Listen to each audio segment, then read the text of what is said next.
Cristo, modelo para esta geração.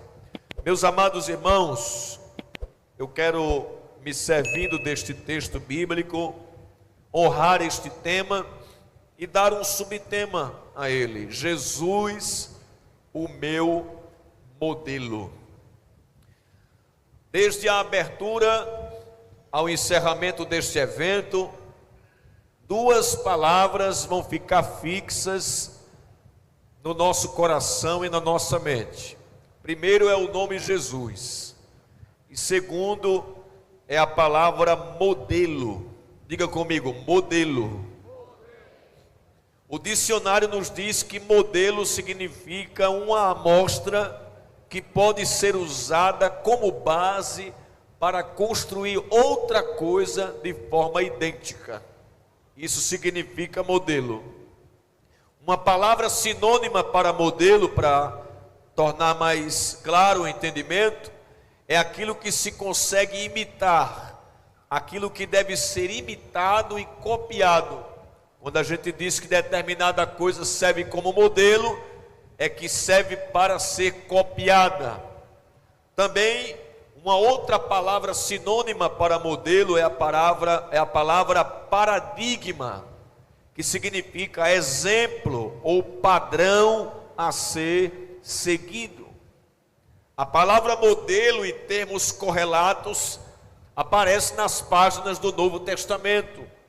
Em 2 Timóteo 1:13, quando Paulo exorta aquele jovem evangelista a conservar o modelo das sãs palavras. E a expressão que aparece ali no grego indica algo que deve ser padrão, algo que deve ser como esboço, algo que deve ser como um plano. Ainda em 1 Timóteo 4:12, quando Paulo diz que nós devemos ser modelo, ou exemplo, ou paradigma, ele usa a expressão grega typos, que significa marca de uma pancada ou golpe, aonde ali fica o modelo daquilo que foi projetado. Muito bem, vivemos uma época onde as pessoas procuram modelos. Na verdade, eu concordo com um pensador que disse que todo mundo nasce cópia. Aliás, todo mundo nasce original e morre cópia. Ou seja, as pessoas nascem de um jeito, mas acabam recebendo influência de alguém ou de algo que faz com que ela deixe o seu estado original e venha aderir, através da influência, o modelo desta pessoa que ela copia. Pois bem, todo mundo copia alguém, no modo de ser, no modo de vestir, na aparência e até nos gestos. Hoje, por exemplo, com o advento das redes sociais, nós temos os chamados digital influencer, pessoas que influenciam as outras através das mídias sociais, do Instagram, do Facebook e outros aplicativos e plataformas digitais. A pergunta que deve vir à nossa mente é: quem nós estamos copiando? Qual modelo nós estamos seguindo? Não sei as pessoas aí fora, que elas copiam as coisas mais diversas e esdrúxulas, mas eu sei que esta noite estou diante de um público que sabe a quem deve copiar, que sabe a quem deve seguir, que sabe a quem deve imitar. Quem é que a gente deve imitar? Jesus. Muito bem. Então nós cristãos temos Cristo como nosso modelo. Se isso é verdade, diga amém, meus irmãos. E tudo começa a partir do momento em que nós nos tornamos seguidores de Cristo. E essa palavra seguidor, nas páginas do Novo Testamento, é a palavra discípulo. Diga comigo, discípulo. Essa palavra discípulo significa aprendiz ou seguidor. já usada no Antigo Testamento com a expressão hebraica talmid, e no Novo Testamento a expressão matetes, que quer dizer aprender. Os primeiros seguidores de Jesus foram chamados assim, de discípulos. Isso está em Mateus capítulo 5 e o versículo 1, e ainda o capítulo 10 e o versículo 1. Mas embora usada a palavra discípulo para o grupo dos 12, não quer somente dizer que só os 12 eram discípulos. Na verdade, até mesmo os convertidos através da pregação dos apóstolos também eram chamados de discípulos. Todos nós devemos lembrar que quando Deus falou com Ananias a respeito de Saulo, disse a ele que ele também seria um discípulo. E ele saiu de Jerusalém para Damasco, respirando ameaças e mortes contra os discípulos do Senhor. Então todo convertido é um discípulo. E eu queria que você dissesse isso esta noite comigo. Diga assim: todo convertido é um discípulo. E Jesus deu a ordem em Mateus 28 e 19: ide e fazei discípulos de todas as nações. Portanto, como discípulos, como seguidores, nós temos um compromisso com Jesus. E eu quero falar de alguns destes compromissos para chegar no coração do tema. Primeiro compromisso do discípulo de Jesus é amar o seu mestre. Diga comigo: amar o seu mestre. Escute isso aqui que é muito importante. Jesus não quer ser seguido por ninguém que não o ame. Em Mateus capítulo 10, versículo 37, ele disse: aquele que não amar mais a mim do que pai, do que mãe, do que amigo, do que irmão, e aborrecer até a si mesmo, se não for por amor a mim, não deve ser meu discípulo. Amar é um compromisso que Jesus exige de cada seguidor. Mas além de amá-lo, compromisso do discípulo é de segui-lo por onde quer que ele for, e seguir sem questionar. Mateus 16 e 24 diz: se alguém quiser vir após mim, não é adiante de mim, é ele na dianteira e você seguindo ele por onde ele quer lhe levar. Diga amém. E não é seguindo de longe como Pedro, que seguia de longe, em Lucas 22 e 54. Também não é seguindo as ocultas, como fazia Nicodemos, que era discípulo às ocultas. Tem gente que é assim. Eu trabalhei em uma empresa, antes de ser chamado para a obra, que com alguns dias de convertido, o meu ex-patrão já descobriu que eu tinha me convertido. E ele achou ruim. Ele disse: todo mundo já sabe que você é crente. Fulana trabalha aqui há 10 anos e eu vim descobrir um dia desse. Eu disse: o defeito é dela e não meu. Não tem como se esconder quando se serve a Deus de coração. Então não seja discípulos às ocultas, agente secreto de Jesus. O discípulo verdadeiro segue com sinceridade, como Estevão, e não com hipocrisia, como Judas Iscariotes. Em terceiro lugar, o compromisso do discípulo é de sofrer pelo mestre. Diga comigo: sofrer pelo mestre. Escuta isso aqui, irmãos, que isso é muito importante para a geração de hoje. Deus exige que você ame Jesus, Deus exige que você siga Jesus, mas Deus exige também que você esteja disposto a sofrer por Jesus. Lembra? Se alguém quiser vir após mim, faça o quê? Tome sobre si a sua cruz. É símbolo de quê?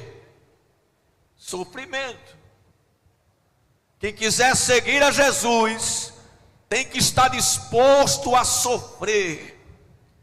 Jesus disse em João 16: no mundo tereis aflições. E como fizeram com ele, fariam conosco. Em Filipenses 1:29, o apóstolo Paulo disse que não nos resta somente crer em Cristo, mas também padecermos por ele. Em 2 Timóteo 3:12, Paulo diz que os que querem viver piamente em Cristo padecerão perseguições. Então não tem como seguir o Cristo sem cruz. Na escola, na faculdade, no ambiente de trabalho, na rua, entre os colegas, você vai ser rechaçado por ser cristão. Mas não importa.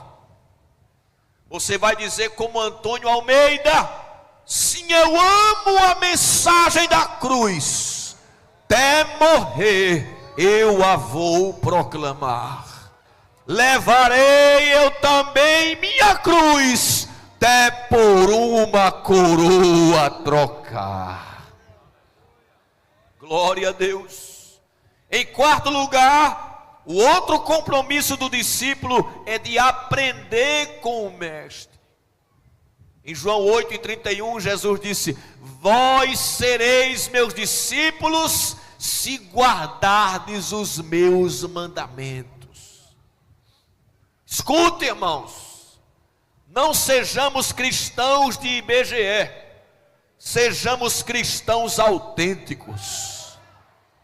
E o cristão autêntico é aquele que segue a Cristo obedecendo a sua palavra. Glória a Deus. Jesus nos convidou a aprender com Ele. Aprendei de mim. Quando você aceitou a Cristo, você se matriculou na escola de Cristo. E a partir de então, eu e você começamos um discipulado que vai além daquele que é um período de 6 meses. Dura a vida inteira. Diga comigo: o discipulado pode ser mais forte que a plateia maior é de adolescente. O discipulado tem começo, mas não tem fim. Ele dura a vida inteira.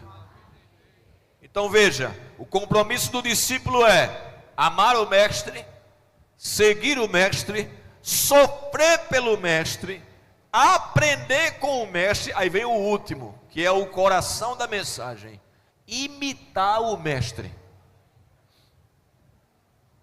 Jesus não só convidou a gente para amá-lo, segui-lo, sofrer e aprender com ele, mas também para imitá-lo. Aprendei de mim. Olha o que é que ele está querendo dizer: olhe para mim, veja como eu faço e reproduza. É isso que ele está dizendo. E a Bíblia diz que Cristo é o nosso paradigma. Paulo, em 1 Coríntios 11, disse assim: sede meus imitadores, como também eu sou de Cristo. A expressão aí, imitadores, é a expressão grega mimetai, que quer dizer fazer mímica. Se Cristo abaixar, abaixe. Se Cristo levantar, levante. Se ele acenar com a mão direita, acene. Se ele acenar com a esquerda, acene. Você deve olhar para ele e imitá-lo. Em 1 João 2:6, João, o apóstolo do amor, diz que nós devemos andar como ele andou. O apóstolo Pedro, em 1 de Pedro 2:21, nos diz que ele nos deixou o exemplo para que sigamos as suas pisadas. Nós somos exortados em Efésios 5:1 a sermos imitadores de Deus, como filhos amados. Paulo imitava tanto Jesus, que ele chegou a dizer: já não vivo eu, mas Cristo em mim. Até no batismo você se identifica com Cristo. Quando você é imerso nas águas pelo ministro, você está dizendo assim: ó, estou morrendo para o mundo. Quando você se levanta das águas, você está dizendo: estou levantando para uma nova vida com Cristo.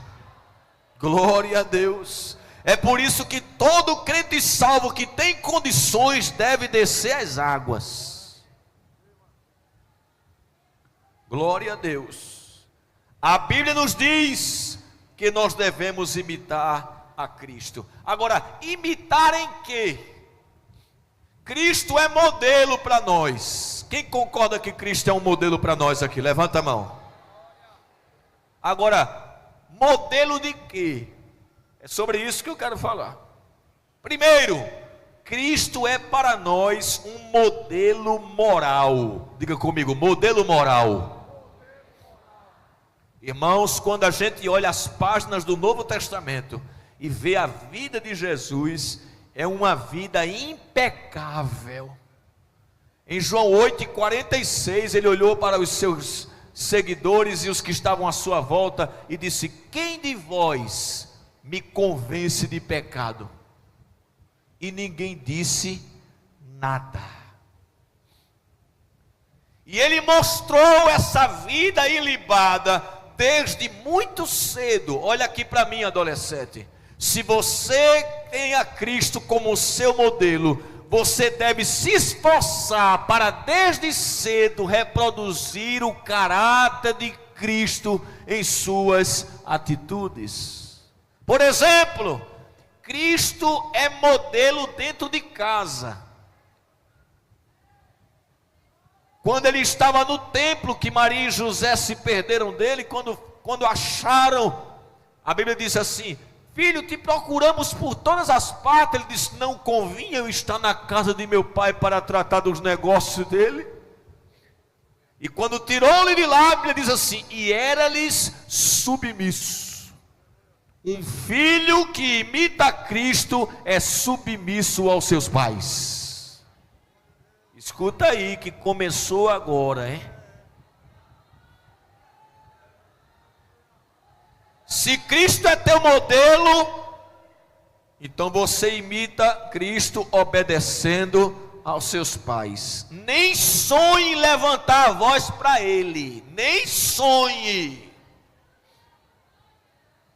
Você deve honrar aos seus pais, por serem seus progenitores. Você só existe por causa deles. E ainda mais, são eles que te sustentam. Essa calça que tu veste, essa roupa que tu estás aí, quem comprou foi papai que passou o dia trabalhando, ou mamãe. Então Cristo era submisso, mas não só em casa.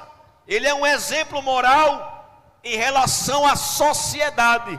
Um dia foram cobrar impostos a Pedro e disseram: teu mestre também paga? Ele disse: paga.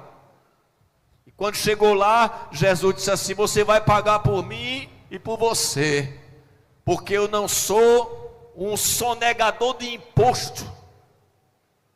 Vá pegar um anzol, jogue no mar. O primeiro peixe que sair, tire uma moeda da boca dele e pague por mim e pague para você. Quem tem Cristo como modelo não faz macaco nem gambiarra.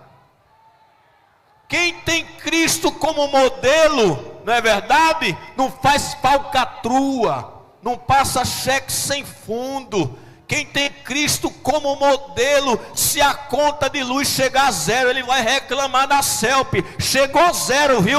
E eu gastei, eu quero pagar o que eu gastei.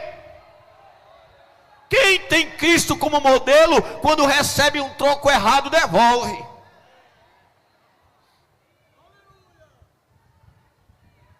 Porque é um exemplo diante da sociedade. Escute, Cristo como modelo, ele foi exemplo até diante do diabo. Lembra que o diabo veio tentá-lo no deserto? Quando ele estava 40 dias e 40 noites em jejum? 3 fases da tentação. Primeira, satisfação dos apetites naturais. Irmãos, nós temos apetites naturais, isso não é diabólico não. Deus nos dotou de apetites naturais, mas eles só devem ser satisfeitos no tempo e da forma correta. Quando Jesus termina os 40 dias, aí Satanás chega e diz assim: transforma estas pedras em pães. Satisfação dos apetites. Jesus disse: eu até posso, mas nem só de pão viverá o homem, mas de toda a palavra que sai da boca de Deus. Então eu vou para outra esfera, vou para a esfera psíquica.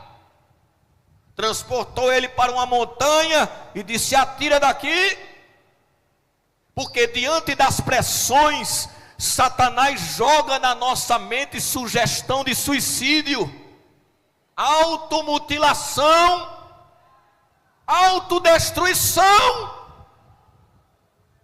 Vai que está escrito que Deus vai mandar anjos para te guardar. Ele disse: mas também está escrito, isso é aula de hermenêutica, Jesus está dando para ele. Mas também está escrito: não tentarás ao Senhor teu Deus. Não isole o texto não, diabo, que eu conheço a hermenêutica. Terceiro, ele diz: nesse aqui ele cai, fama, riqueza e poder. Mostrou todos os reinos do mundo e a glória deles, e disse: tudo isto te darei, se prostrado me adorares. Tem gente que quando, olha, pega nisso aqui, olha, esquece até que é crente. Tem gente que pela fama deixa até Jesus para trás. Mas Jesus disse: arreda Satanás, para trás de mim está escrito: só ao Senhor teu Deus adorarás, e só a Ele prestarás culto. Exemplo, glória a Deus. Até diante dos opositores, quando alguém dizia algo contra ele, Pedro disse que ele era injuriado, mas não injuriava. Qual é a vontade que a gente tem quando alguém diz um desaforo para a gente? É dizer 2, ou não era? Quando eu era menino, às vezes eu tinha uma briga com um companheiro, um colega, não é? Quem era menino e nunca brigou? E eu chegava chorando em casa. Aí mãe disse: por que está chorando? Eu disse: porque eu briguei. Mas você deu também? Eu disse: dei. Ela disse: por que está chorando? Eu disse: porque eu queria dar mais. Bonzinho. Mas Jesus disse: ao que te ferir numa face, oferece-lhe também a outra. Ou seja, não revide. E eu vou sair perdendo? Saia perdendo para ganhar.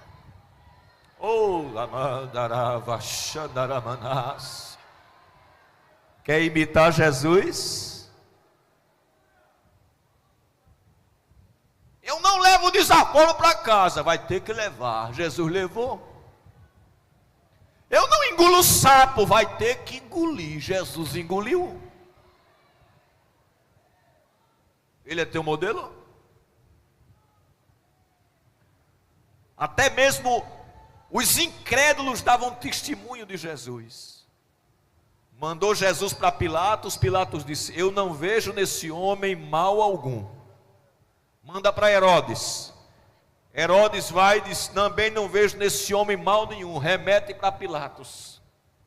Pilatos está ali tentando postergar, tentando apaziguar a tempestade do povo querendo a crucificação de Jesus. Chega a mulher dele e diz: não mexe com esse homem não, porque essa noite eu fui atormentada por sonhos, porque esse homem é justo. Colocaram ele entre 2 bandidos. O da esquerda blasfema, O da direita de rapaz faz isso não, a gente está aqui porque merece. Esse homem não fez nenhum mal. Até o bandido dá testemunho de Jesus. Quando ele entrega o Espírito ao Pai, o centurião disse: verdadeiramente, esse homem era justo. O que é que os incrédulos estão dizendo de tu? Sabe o que é que Isaías diz? Na sua boca não se achou engano. Jesus é um exemplo de moral. Mas ele não é só exemplo de moral para a gente, não. Ele é exemplo de humildade. Diga comigo, humildade. Irmão, isso aqui é muito sério, viu? Quando eu leio, irmão, quando eu leio isso aqui sobre Jesus, meu coração fica no chão. Humildade significa rebaixamento voluntário de si mesmo. Se eu perguntar aqui quem é Jesus, você vai dizer o Filho de Deus. Mas sabe como é que os profetas chamaram ele? Servo do Senhor. Que é o Ebed Yavé, servo de Jeová. Isaías 42, Isaías 49, Isaías 50, Isaías 52, Isaías 53. Mesmo sendo o Filho de Deus, quando veio para o mundo, ele disse: o Filho do Homem não veio para ser servido, mas para... Tem pessoas que dizem assim: eu servi. Tu está achando que tu é o quê, irmão? Olha para o teu irmão aí e diz: tu está achando que tu é o quê, irmão? Desculpa eu ser provocante assim, tá? O Filho de Deus foi chamado de servo. Disse que veio para servir e não para ser servido. Eu dar um copo de água a ele? Eu botar a cadeira para ele sentar?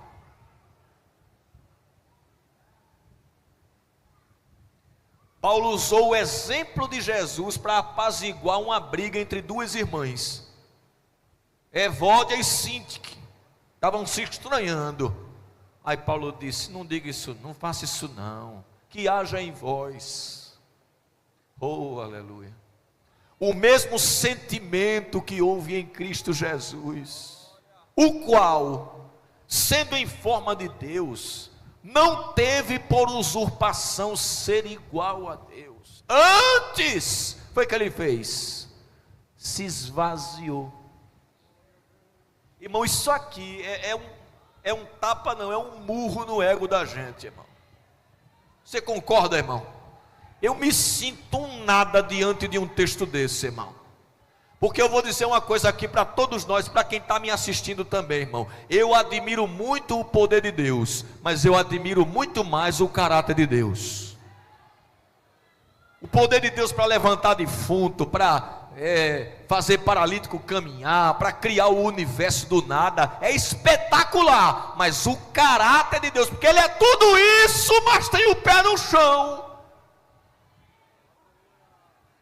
Paulo disse: sendo em forma de Deus. Olha a posição dele antes dele vir ao mundo. Ele estava ao lado do Pai, exaltado, coroado de glória. E para te resgatar, se ele não fosse humilde, ele teria ficado lá. Mas ele disse: não, eu vou descer. Eu vou me esvaziar. E não é esvaziar da divindade não, porque Deus não pode deixar de ser Deus. Ele suspendeu temporariamente os atributos, suspendeu, mas quando queria usava, e tomou a forma humana. Paulo disse que ele tomou a forma de escravo. A expressão ali no grego é doulos, que é serviçal.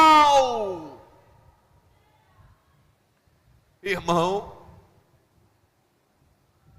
você quer ver as características da humildade de Cristo? Ele não tem um super nome não. o nome dele é Yehoshua, que o apelido é Yeshua. Yeshua era um nome comum na época de Jesus, irmão. Segundo, sua ascendência. Você vai olhar as pessoas que nasceram antes dele. Ali está Ruth, a Moabita. Os Moabitas não eram bem vistos. Ali está Tamar, que eu não vou nem dizer o que Tamar era. E Raabe. Para ser a linhagem messiânica, a gente pensava que tinha que ser uma linhagem de puros. Mas lá está cada joinha.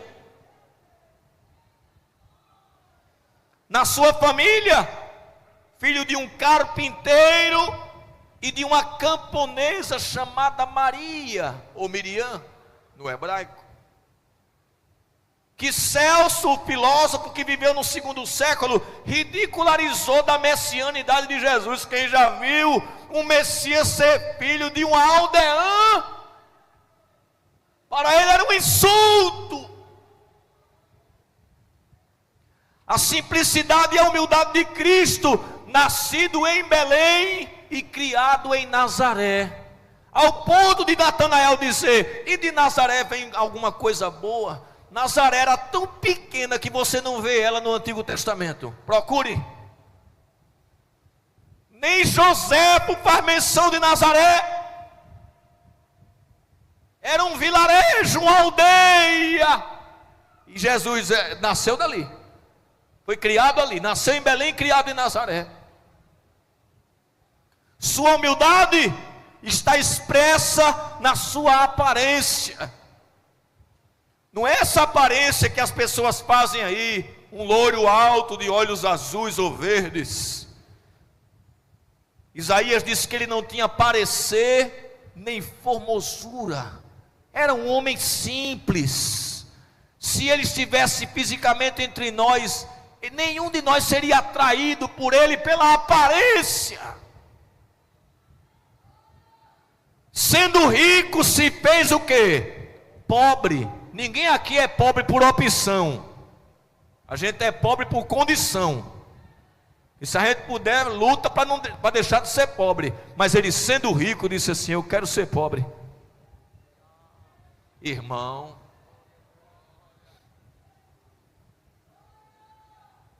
ele vai nascer e não tem lugar para ele na estalagem.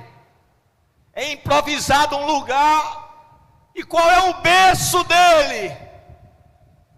Uma manjedoura. Um lugar onde o jumento comia palha. Ele disse: bota eu aqui. Mas a gente bota uma roupinha melhor, não quer nem dobrar o joelho para não sujar. Eu estou dizendo a gente, eu estou me incluindo. Quando tem uma coisinha a mais, não fala nem com as pessoas na rua. Cristo é o teu modelo, baixa a tua bola e aprende com Ele.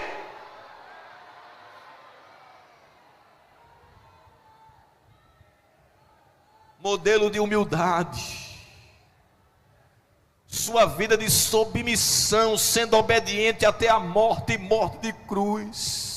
Diz que ele aprendeu pelo que padeceu. Pouca escolaridade. Como sabe essas letras, não havendo estudado? Tem gente que depois que bota um anel, ele vai entrar em Jerusalém e não escolhe um Honda Civic. Nada contra, se puder compre, mas dê carona, viu? Ele monta num jumento.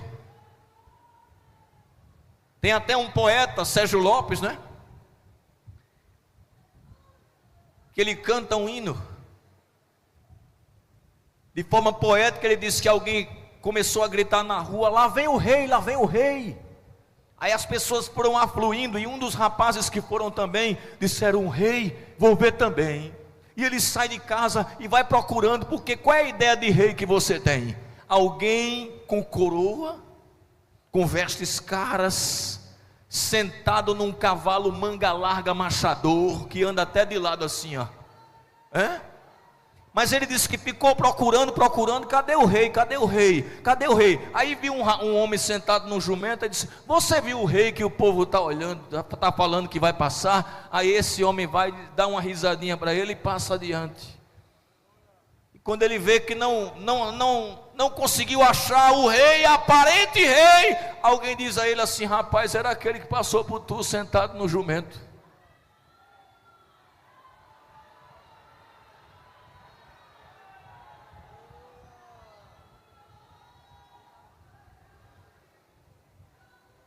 Ele era tão simples, sua humildade é tão tremenda que ele recebeu a punição, a pior pena capital para um homem na sua época, a morte por crucificação.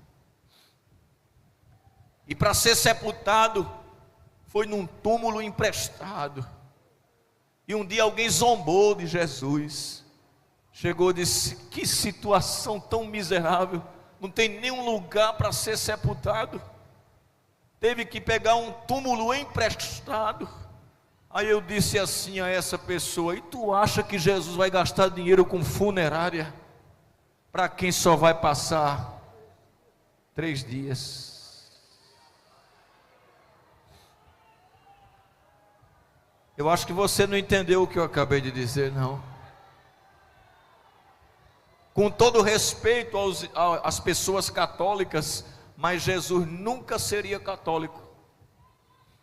Sabe por quê? Porque quando fossem rezar a missa de 7º dia, que saísse o padre com alguns católicos para ver o túmulo, né? E lá rezar a missa de 7º dia, quando chegasse, os anjos iam dizer assim: estão atrasados 4 dias, porque no 3º dia ele ressuscitou.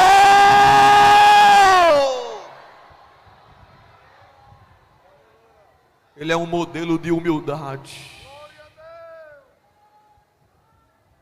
Ele disse: aprendei de mim que sou manso e humilde de coração.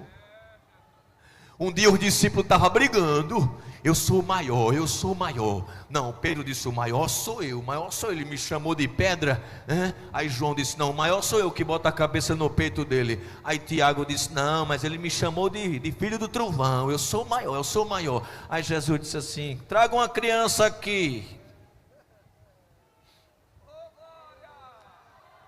Quem quiser ser maior no reino de Deus, seja como esta criança. Cuidado para não ser picado pelo vírus do gigantismo.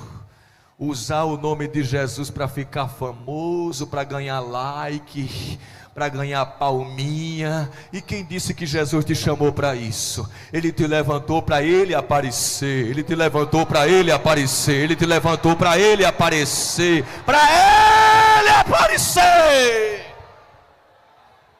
Ele aparecer. Ora, quer ver uma tapa sem mão? Ele está para celebrar a Páscoa com os discípulos. Aí está todo mundo sentadinho. Aí ele faz o trabalho do serviçal. Isso aqui me deixa só o pó. Ele tira a parte de cima da roupa, pega uma toalha, uma bacia. Meu Deus, miserável homem que sou. Ele começa a se agachar e lavar os pés dos discípulos. Você compreende isso, irmão?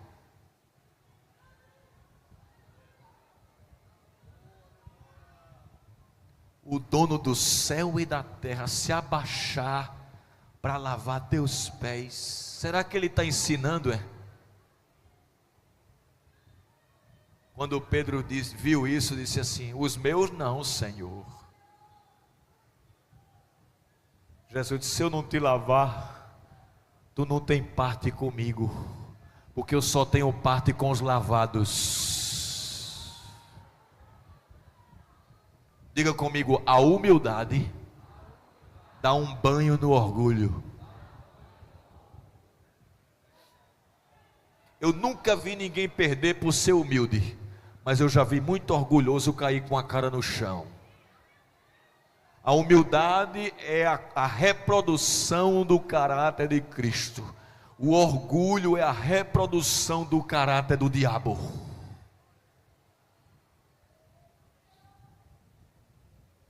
Quando ele terminou de lavar, ele disse: vocês viram o que eu fiz? Eu, sendo mestre e senhor, didáscalos e quírios, vos lavei os pés. Quanto mais vocês, eu vos dei o exemplo. Olha o exemplo. Um dia um rapaz chegou para um presidente dos Estados Unidos, Abraham Lincoln. E ele disse: Abraham Lincoln, eu sou sapateiro e eu queria engraxar o seu sapato. Para mim, eu vou dizer a todo mundo: eu engraxei o sapato de Abraham Lincoln. Abraham Lincoln era crente. Aí disse: eu vou te dar uma honra melhor, eu vou engraxar o teu.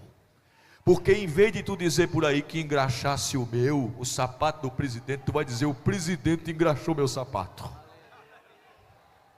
Quem é crente é diferente.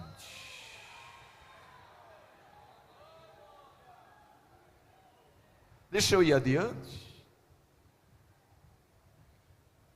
Cristo, sendo Deus, se esvaziou. Em terceiro lugar, ele é modelo de amor ao próximo. Quando ele foi interrogado sobre o coração da lei, ele disse assim: amarás, pois, ao Senhor teu Deus de todo o teu coração, alma, força e entendimento. Jesus disse: os meus discípulos serão conhecidos pelo amor.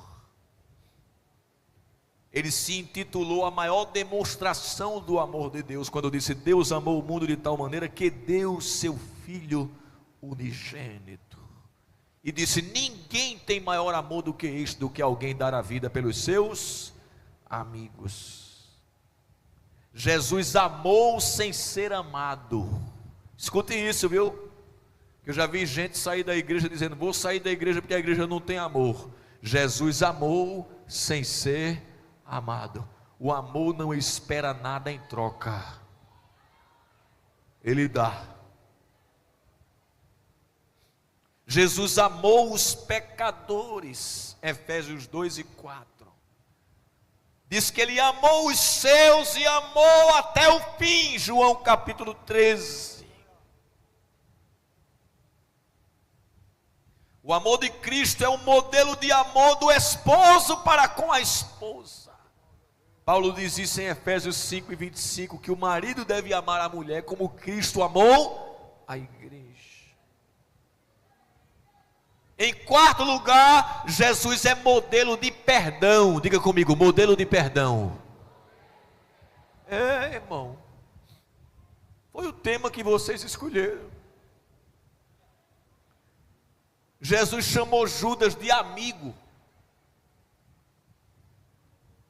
A gente chamaria, irmão?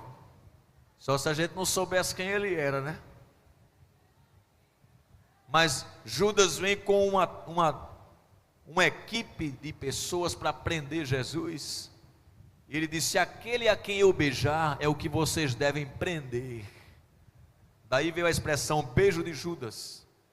E ele beija Jesus, e Jesus disse assim: de onde vieste, amigo?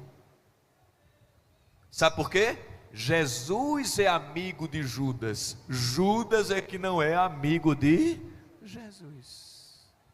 Seja amigo até de quem te aborrece, embora ele não seja seu. Jesus ensinou que o perdão deve refletir, o perdão divino deve refletir no perdão humano. Perdoai as nossas dívidas, assim como nós perdoamos aqueles que nos devem. Quando interrogado sobre quantas vezes se deve perdoar um irmão, e sugeriram 7, Jesus disse: até quantas vezes? 70 vezes, ou seja, de forma ilimitada. Paulo, quando falou sobre o perdão em Efésios 4:32 e Colossenses 3:13, ele disse: perdoai-vos uns aos outros, assim como Deus os perdoou em Cristo. O teclado, por favor. Escuta aqui para mim, olha aqui para mim, escuta isso. Além dele ser um modelo moral, um modelo de humildade, um modelo de amor ao próximo, um modelo de perdão, Jesus foi um modelo de resiliência e perseverança. A palavra resiliência significa capacidade para se recuperar de uma situação adversa. Você quer saber o que é resiliência? Lembra daquela bucha que fica na pia de prato? Depois que você lava os pratos, que você vai tirar o resto de espuma que ficou nela, você aperta ela, sim ou não? Quando você solta, o que é que acontece? Ela volta ao seu estado original, porque ela é resiliente. O aperto nela não muda ela. Ela muda enquanto é apertada, mas depois que o aperto passa, ela volta ao seu estado original. É a capacidade de se recuperar de uma situação adversa. Também sinônima ou aproximada de perseverança. E não é isso que o escritor aos Hebreus diz? Olhando para Jesus, autor e consumador da fé, o qual, pelo gozo que lhe estava proposto, suportou a cruz, desprezando a afronta, e assentou-se à destra do trono de Deus. Ele aguentou a pressão e não cedeu, mostrou resiliência. O escritor anônimo aos Hebreus, depois de falar da nuvem de testemunhas que são os exemplos do Antigo Testamento, ele traz o ponto culminante do exemplo, a pessoa de Jesus.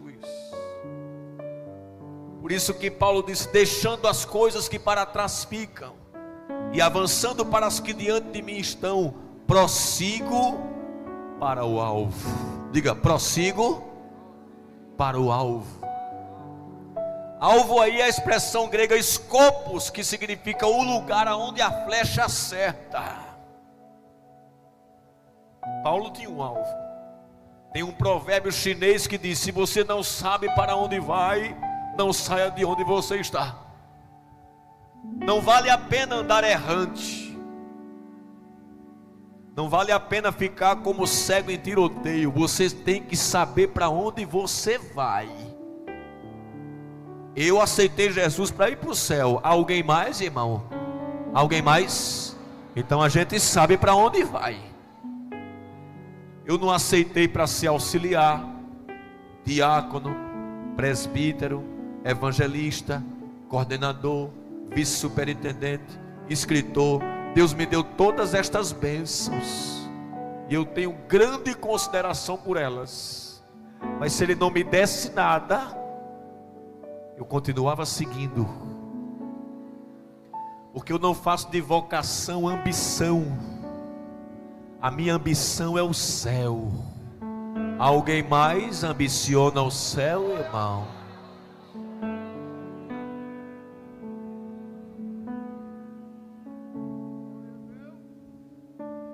Que tipo de olhar nós devemos ter em relação a Cristo? Porque Ele diz: olhando para... Que tipo de olhar? Primeiro, olhar contínuo. Diga comigo: olhar contínuo. Olha o verbo aí, como é que está do olhar? O verbo olhar está no gerúndio. O que é um verbo no gerúndio? Ele está acontecendo. Ele não é um ato concluído. Eu olhei, eu olharei, eu estou olhando. Isso é um olhar contínuo. Ou seja, é começar olhando e ir até o fim sem tirar o olho. Compreende o que aqui o escritor está dizendo? Diga amém. Olhando. Em Isaías 45:22 está escrito: olhai para mim e sereis salvos. Por que foi que Estevão aguentou as pedradas? Porque a pedra batia, mas ele disse: eu estou vendo a glória de Deus e Jesus à direita da presença de Deus. Então a pedra não tirou o olhar dele. Compreende? Quando você vê alguém está dizendo: estou sendo muito apedrejado, está olhando para onde? Paulo, prossigo para o alvo, para o prêmio da soberana vocação que há em Cristo Jesus. Na última carta, perto da morte, ao invés de terminar depressivo, frustrado, reclamando, ele disse: eu sei que eu já estou sendo oferecido por libação e o tempo da minha partida já se aproxima. Combati o bom combate, acabei a carreira, guardei a fé. Aleluia. Isso é lindo demais. Você sabe o que é que se fazia na época em que os escritores do Novo Testamento, por exemplo, o escritor anônimo aos Hebreus escreveu? Nas corridas, quando o corredor saía, os corredores saíam, dava largada, eles saíam nas Olimpíadas, né? Alguns, para atrapalhar, jogavam pedras preciosas no caminho, na trajetória, que era para quando ele caminhando, que ele visse a pedra preciosa, ele se abaixasse para pegar. Aí os outros concorrentes passavam por ele, porque se distraíam com as coisas desta vida. Cuidado com as distrações, adolescente. Elas querem diminuir a tua marcha. Mas Paulo diz: prossigo para o alvo, aonde a flecha acerta, eu quero chegar lá.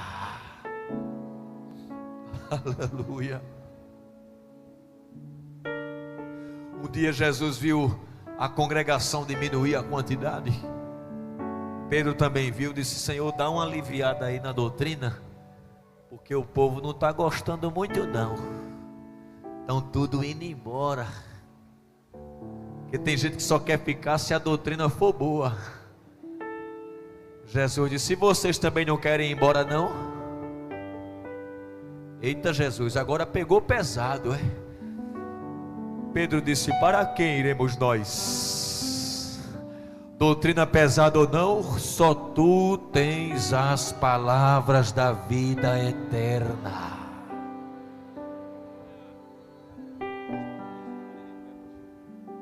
Fiquemos de pé com a permissão do pastor.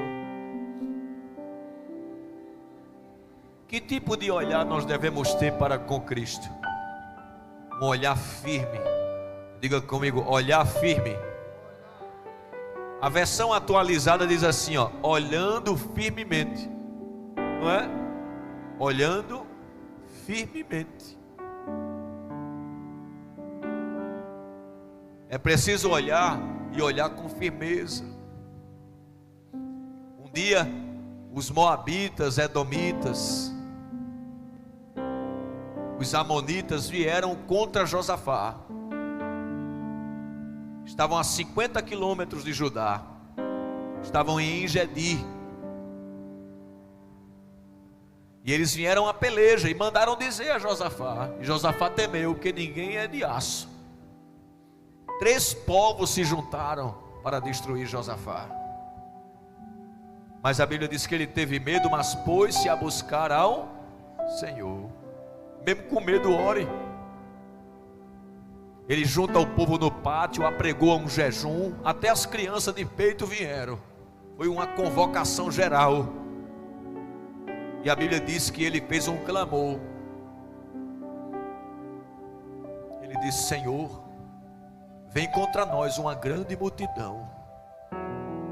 Eles querem tomar a terra de Abraão, teu amigo. Em nós não há força, mas os nossos olhos estão postos em ti.